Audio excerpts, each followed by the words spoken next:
ప్రభునందు ప్రియ స్నేహితులారా, నేటి ఉదయకాలపు వాక్య ధ్యానంలోకి ప్రేమపూర్వకమైన ఆహ్వానాన్ని అందిస్తున్నాను. ప్రార్థించుదాము. కనికరం గల ప్రభువా, వాక్యం ద్వారా మాట్లాడుతూ మమ్మల్ని బలపరచమని యేసు నామమున అడిగి వేడుకుంటున్నాం. ఆమేన్. ప్రియ స్నేహితులారా, వారంలో మొదటి దినాన సోమవారం రోజున దేవుని పరిశుద్ధ సన్నిధిలో సమయం గడుపుతూ ఈ దినాన్ని ప్రారంభిస్తూ దేవుని వైపు చూస్తూ మన అనుదిన కార్యక్రమాలు చేసుకోవడానికి ప్రభు కృపనిస్తారని, బలపరుస్తారనేటువంటి ఆశతో నేటి ధ్యానాన్ని కొనసాగించుతాం. నేటి ఉదయం కొరకై ఎంచుకున్నటువంటి వాక్య భాగము కీర్తనల గ్రంథంలో 96వ కీర్తన. 96వ కీర్తనలో కీర్తనకారుడు చెప్తున్నటువంటి మాట: Singh to the lord, bless his name, proclaim his salvation day after day. యెహోవాను గూర్చి నూతన గీతం పాడుచు ఆయన నామమును కీర్తించుడి, ఆయన రక్షణ స్వార్థను అనుదినం ప్రకటించుడి.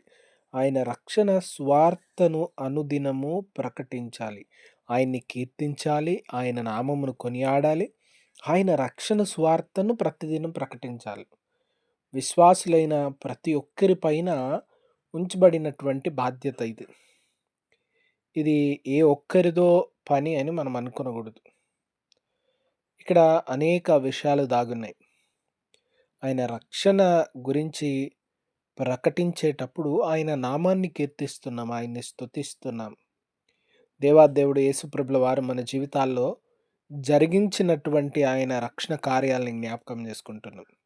వాటిని అనుదినము ప్రకటించాలి. అనుదినం ప్రకటించడానికి మన మాటలు, మన క్రియలు, మన సాక్ష్యము, వీటన్నీ మన జీవితంలో జరుగుతున్న ప్రతి వాటిని మనము దేవుని నామ మహిమార్థమై చేయడానికి పూనుకొనాలి.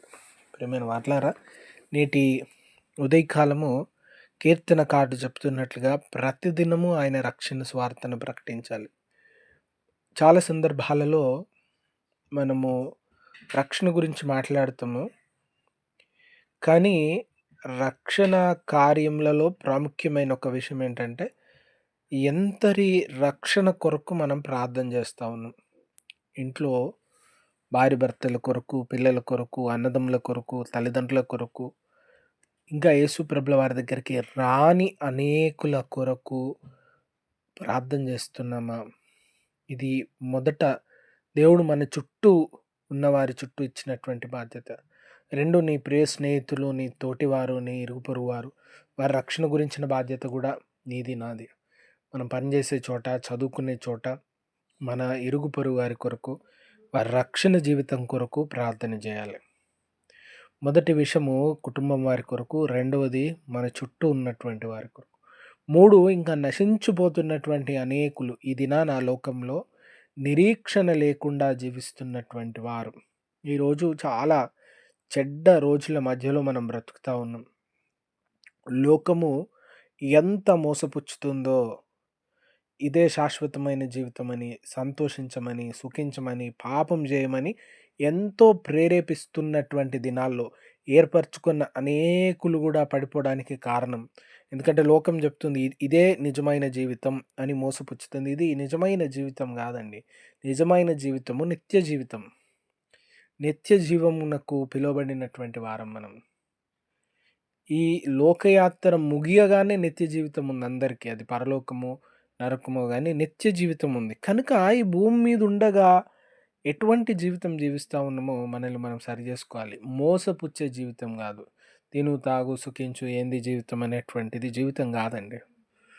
మన జీవితపు పిలుపు, మనల్ని దేవుడు పిలిచిన పిలుపు, మనల్ని పుట్టించినటువంటి ఈ జీవితాన్ని యొక్క పరమార్థం, ఉద్దేశాన్ని నెరవేర్చేటువంటి వారంగా, ఆ కార్యమును జరిగించే వారంగా ఉన్నామా అని ఆలోచన చేసుకోవాలి. ప్రియ స్నేహితులారా, నేటి ఉదయకాలము ప్రభు రక్షణ గురించి అనుదినం ప్రకటించి, అనుదినం ప్రార్థించేవారిగా ఉండాలి.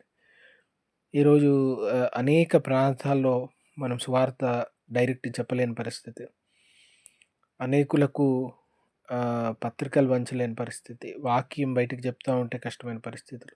కానీ ప్రార్థించుదాం. మన క్రియల ద్వారా, మన మాటల ద్వారా కూడా ఇంకా యేసయ్య గురించి అనేకులకు తెలియజేయడానికి ఉన్న ప్రతి అవకాశం, ఆస్కారాన్ని వాడుకుంటూ దేవుని కొరకు, ఆయన కార్యం కొరకు, రాజ్యం కొరకు పని చేయుటకు దేవుడు తన కృపను దయచేయను గాక. ప్రార్థించుదాం. కనికరం గల ప్రభువా, ఈ ఉదయం వాక్యం ద్వారా మాట్లాడుతూ మమ్మల్ని బలపరిచినందుకు వందనాలు. వాక్యం విన్న ప్రతి వారిని దీవించండి. మీరు అక్కడ పర్యంతం నేను ప్రతి ఒక్కరి కొరకు ప్రార్థన చేసే మనసు దయచేయమని యేసు నామములో ప్రార్థిస్తున్నాం. ఆమేన్.